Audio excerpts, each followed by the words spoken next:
नमस्कार, म धरानबाट रमेश प्रसाई। आज पनि एउटा अत्यन्तै संवेदनशील विषय लिएर तपाईँ समक्ष आएको छु।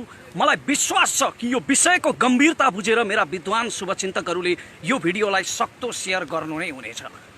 मलाई केही मित्रहरूको चेतना देखेर बडो दया लाग्छ। उनीहरू भन्छन् मैले केपी ओलीको गुणगान गाएँ रे, त्यसकारण म नेकपाको कार्यकर्ता भएँ रे।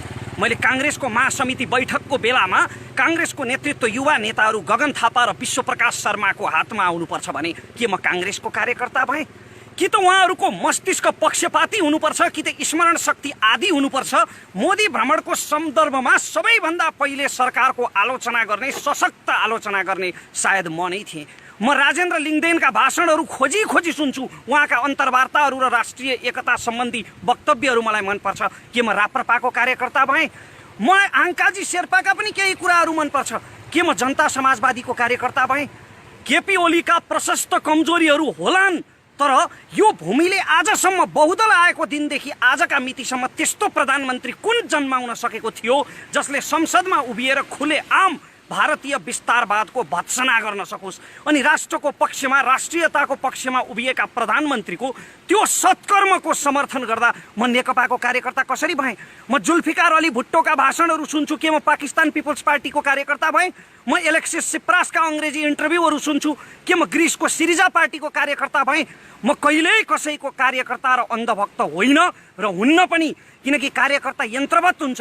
कार्यकर्ताको आफ्नो विचार हुँदैन, तर म मेरो ब्रह्मले देखेको सत्य बोल्छु, चाहे कसैलाई मन परोस् वा नपरोस्।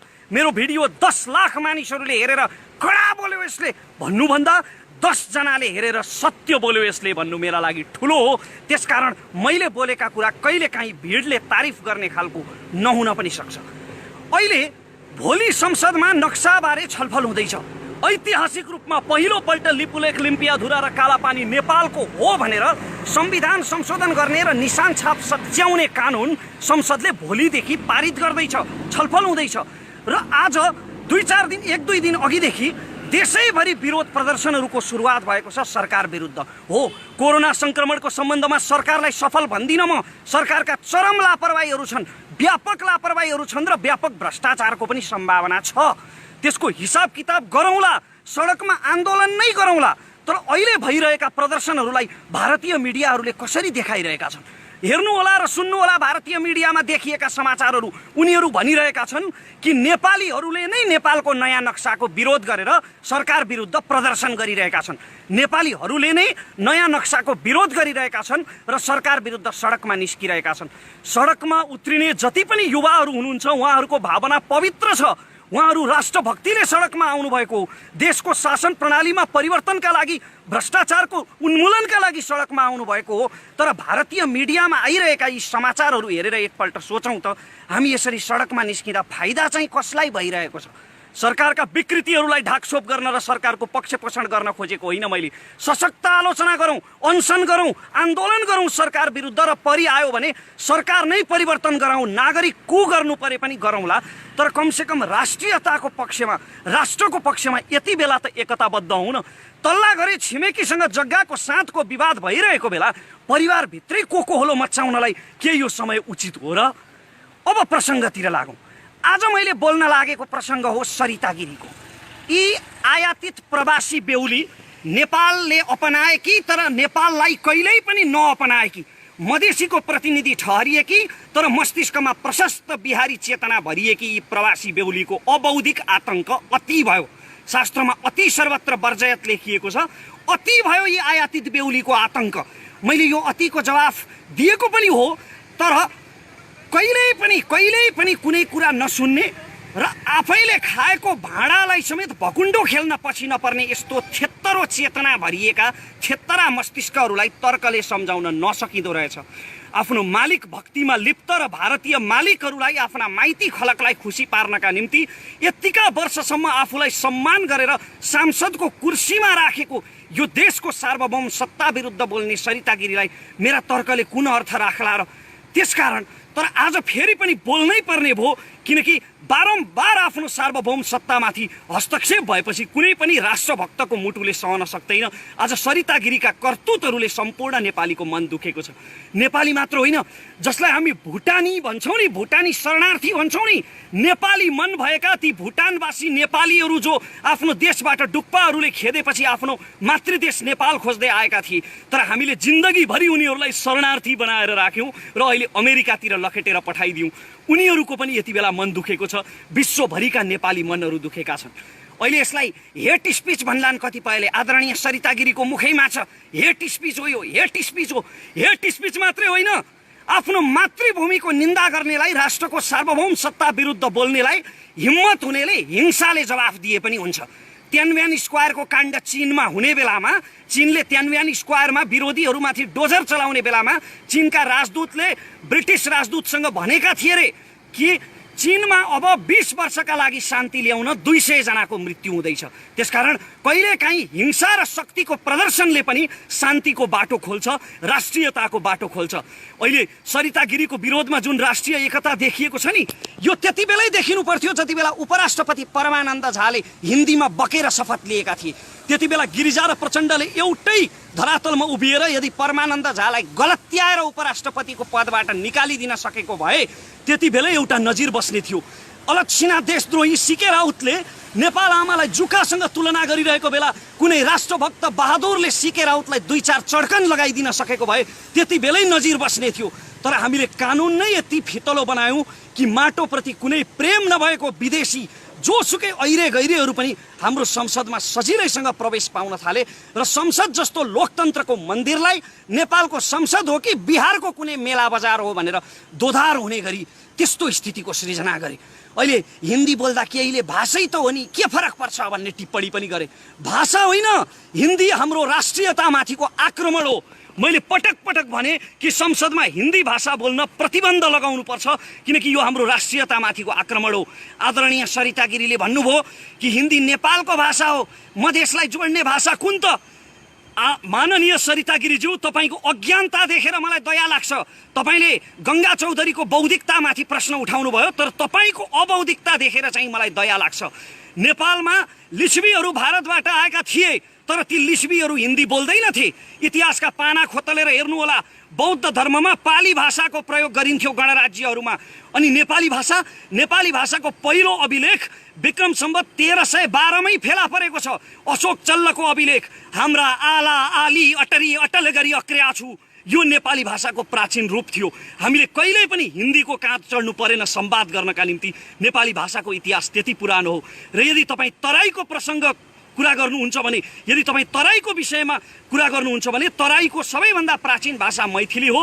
र रामायणमा यदि हेर्ने हो भने, जब अयोध्याबाट भगवान रामचन्द्र आएको बेला अयोध्यावासीहरू संस्कृतमा कुरा गर्थे, त्यति बेला पनि मिथिलावासीहरू मैथिलीमा बोल्थे। त्यसकारण सबैभन्दा प्राचीन तराईको भाषा मैथिली हो। तर अहिले जबरजस्त तराईमाथि हिन्दीलाई लादिँदैछ। र यो पहाड र तराईको विवाद होइन, किनभने सरिता गिरी कुनै तराईभाषी हुँदै होइनन्।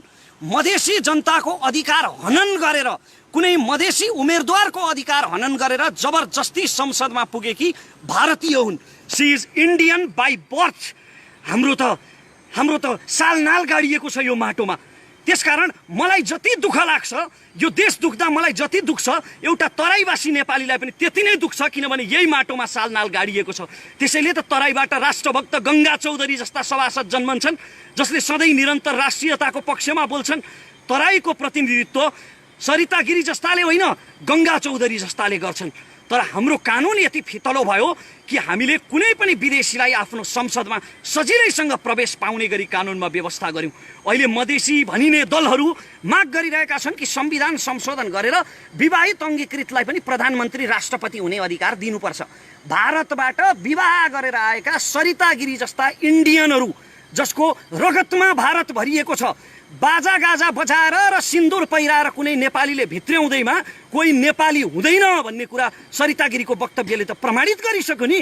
तर उनीहरू भनिरहेका छन् कि यस्ता विवाहित अङ्गीकृत भारतीयहरूलाई पनि नेपालमा प्रधानमन्त्री वा राष्ट्रपति हुने अधिकार दिनुपर्छ।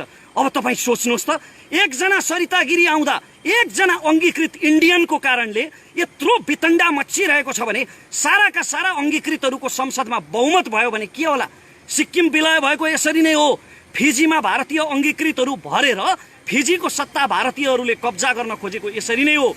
त्यसकारण यस्ता षड्यन्त्रहरूप्रति सचेत हुन जरुरी छ र यति बेला सरिता गिरीलाई संसदबाट निलम्बन गर्ने मात्रै होइन, उनको नागरिकतासम्म खारेज गर्न जरुरी छ, किनकि उनी कुनै पनि हालतमा नेपाली नागरिक हुन योग्य छैनन्। भाषाको विषयमा त उनले तर्क नगरे पनि हुन्छ, किनकि उनको अज्ञानता, उनको अबौद्धिकता, न उनीलाई इतिहासको बारेमा थाहा छ न भाषाको बारेमा। माननीय सरिता गिरीज्यू, तपाईको पदको मर्यादा मैले अलिकति राख्नुपर्ने थियो होला, तर तपाईको आफ्नै मर्यादा उल्लङ्घनको कारणले गर्दा तपाईलाई माननीय होइन अमान्य सरिता गिरी भन्न मन लाग्छ। खैर, मेरो देशको सांसद पदको मर्यादा राख्दै अहिलेलाई माननीय नै भनौँ। माननीय सरिता गिरीज्यू, तपाईलाई यदि साँच्चीकै बौद्धिक बहस गर्ने इच्छा छ भने तपाईले बडो बौद्धिकतामाथि प्रश्न उठाउनुभयो, गङ्गा चौधरीको बौद्धिकतामाथि। हुन त बौद्धिकताको आवश्यकता पर्दैन राष्ट्रको पक्षमा बोल्नलाई, भावना भए हुन्छ, तर पनि तपाईलाई यदि बौद्धिक बहस नै गर्ने इच्छा छ भने बुद्धिनारायण श्रेष्ठ जस्ता सीमाविदहरूसँग गर्नुहोस्, रमेश दुलाल जस्ता सीमा सम्बन्धी अध्येताहरूसँग गर्नुहोस्, जोसँग 1827 देखिका एक नक्साहरू छन्, रिसर्च गरेर राख्नुभएको छ उहाँहरूले कि लिपुलेख, लिम्पियाधुरा र कालापानी कसको हो भनेर। बौद्धिक बहस गर्ने इच्छा छ भने उहाँसँग गर्नुहोस्। हावामा हिट भएर प्रश्न सोध्नै नजान्ने पत्रकारहरूसँग होइन। आदरणीय दाई ऋषि धमलाप्रति उच्च सम्मान छ, तर ऋषि धमला दाईको त्यो कार्यक्रम जहाँ सरिता गिरीको अन्तर्वार्ता गरिएको थियो, त्यो कार्यक्रम सुनियोजित हो, योजनाबद्ध हो, जसले सरिता गिरीलाई चाहिँ हाइलाइट गर्ने उद्देश्य राखेको छ। यदि होइन भने सरिता गिरीले लिपुलेख नेपालको हो भन्ने प्रमाण देखाउनुहोस् भन्दा ऋषि धमलाले ती नक्साहरू देखाउन सक्नु पर्थ्यो, इतिहासमा भएका ती सम्झौताहरू देखाउन सक्नु पर्थ्यो, गृह कार्य गरेर अन्तर्वार्ता लिनु पर्थ्यो, तर उनले त्यसो गरेनन्। यसले त एउटै कुरा देखिन्छ कि त्यो अन्तर्वार्ताको एउटै उद्देश्य सरिता गिरीको एजेन्डालाई हाइलाइट गर्ने थियो। अन्त्यमा म यति मात्र भन्न चाहन्छु कि सम्पूर्ण राष्ट्रभक्त नेपालीहरूले यति बेला राष्ट्रियताको पक्षमा एकजुट हुन जरुरी छ। सरकारका कमी कमजोरीहरू, भ्रष्टाचारहरू, लापरवाहीहरू, बेइमानीहरू, ती सबैको हिसाब किताब गर्नुभन्दा अघि यदि हामीलाई लिपुलेख, कालापानी र लिम्पियाधुरा फिर्ता चाहिएको हो भने, यदि हामीलाई लिपुलेख, कालापानी र लिम्पियाधुरा साँच्चीकै फिर्ता चाहिएको हो भने हामीले देशको पक्षमा, राष्ट्रको पक्षमा यति बेला राष्ट्रिय एकता प्रदर्शन गर्न जरुरी छ। अब यहाँनिर एउटा प्रश्न आउला, तिमीले बोलेर मात्र के हुन्छ? मलाई केही मित्रहरूले, धेरै मित्रहरूले प्रश्न गर्नुभएको छ, बोलेर मात्र के हुन्छ? हो, साँच्चीकै मैले पनि महसुस गरेको छु, बोलेर मात्र के हुन्छ? यदि मैले दिएका यी तर्कहरू सरिता गिरीकै कानमा पुगेछन् भने पनि ती अराष्ट्रिय कानहरूमा यो राष्ट्रियता कहाँ हटाउन सक्छ र? त्यस कारणले अब मैले बोल्नुभन्दा एक कदम अगाडि बढेर आफूले सकेको, एउटा साधारण नागरिकले सकेको एक्सन लिने निर्णय गरेको छु। एउटा नजिर बसाल्नका लागि कि नेपालको राष्ट्रियतामाथि तिमीले आक्रमण गर्यौ भने नेपालको हरेक नागरिकको मन दुख्छ र तिमीले त्यसको दण्ड भोग्नै पर्छ भन्ने कुरा प्रमाणित गर्नका लागि मैले तुरुन्तै सरिता गिरी विरुद्ध नेपालको न्यायपालिकामा जाहेरी दिने र उहाँले गरेका टिप्पणी राजद्रोही किसिमका छन्, देश विरोधी छन् र यस्तो टिप्पणी गर्ने सांसदलाई तुरुन्त कारबाही गरियोस् भनेर नेपालको कानुनी निकायमा, अदालतमा मैले जाहेरी दिने निर्णय गरेको छु, मुद्दा दायर गर्ने निर्णय गरेको छु र म सम्भव भएसम्म म आफै काठमाडौँ आउनेछु यो मुद्दा दायर गर्नका लागि। र सम्भव भएन भने, यदि लकडाउनको कारणले म आउन सकिनँ भने मेरो कानुनी सल्लाहकारले यो मुद्दा मेरो तर्फबाट दायर गर्नुहुनेछ र यस मुद्दामा मेरो तर्फबाट डाक्टर सुरेन्द्र भण्डारीले मेरो कानुनी सल्लाहकारको रूपमा बहस गर्नुहुनेछ। उहाँको, डाक्टर सुरेन्द्र भण्डारीको अभियानसँग, उहाँको राजनैतिक धारणासँग, उहाँका विचारहरूसँग मेरा धेरै विमतिहरू छन्। उहाँको अभियानसँग मेरो कुनै सम्बन्ध छैन, तर राष्ट्रियताको मुद्दामा, यो मुद्दामा उहाँले मलाई सहयोग गर्ने वचन दिनुभएको छ र सायद मेरो आर्थिक क्षमतालाई बुझेर पनि होला उहाँले यो मुद्दा मेरो तर्फबाट निःशुल्क लड्ने वचन दिनुभएको छ। म उहाँलाई यसका लागि धन्यवाद दिन चाहन्छु र तपाईँहरू सबैलाई म यो भन्न चाहन्छु जाँदा जाँदै कि जहाँबाट जसरी सकिन्छ, को कता, को कुन जातको, को कुन धर्मको, को कुन दलको, को कुन खेमाको भन्ने कुरा यति बेला नसोचिकन राष्ट्रियताको पक्षमा एकजुट हौँ र यस्ता देशद्रोहीहरूलाई हतोत्साहित गरौँ। जय देश। एकैछिन रमेशजी केही प्रश्नहरू मैले गर्नुपर्छ अझै पनि क्लियर बनाउनको निम्ति हामी पानी परिरहेको सन्दर्भमा छौँ, रुखमा ओत लागेर यो भिडियो खिचिरहेको अवस्था हो होइन। तपाईँले माननीय सरिता गिरीज्यूलाई देशद्रोहको मुद्दा दायर गर्दै हुनुहुन्छ होइन। यसअघि नागरिकहरूले यस्तो मुद्दाहरू हालेका छन् कि छैनन् राष्ट्रियताको सन्दर्भमा सङ्कट आउँदा?